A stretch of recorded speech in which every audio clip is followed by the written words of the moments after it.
Многу бениген одговор од страна на обвинителот, кој што срекни сме денеска што го гледаме, неколку седници до сега избегнува да дојде иако го баравме. Господине обвинителе, вие овде имате конкретно лице, тоа ви е Артан Груби. Не знам дали го разбравте прашањето. Значи, многу јасно беше прашањето.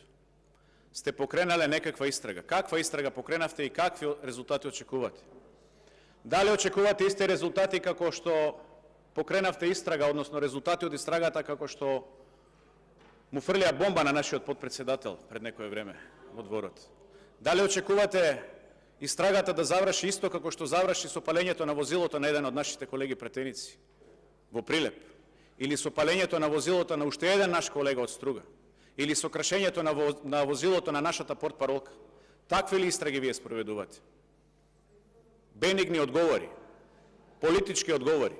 Ова не доликува на еден јавен обвинител.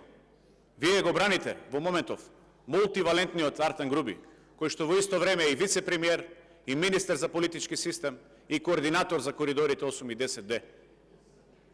Вие сте најодговорен за 1% доверба во обвинителството. Вие сте прв човек на тоа обвинителство и вие треба да бидете пример за останатите обвинители, а не да ги покривате криминалиите. Вие сте најголем заштитник на криминалот во моментов. Срамота е ова што го правите на Република Македонија.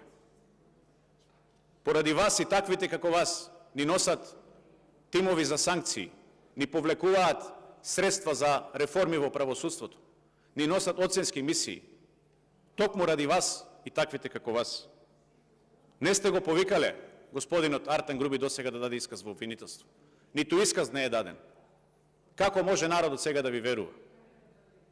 Знаете зошто не сте го повикале? Затоа што ќе ја изгубите вашата позиција, господин Јовески.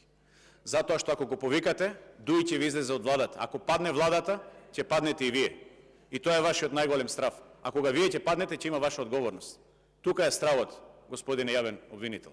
Благодарам. Окей.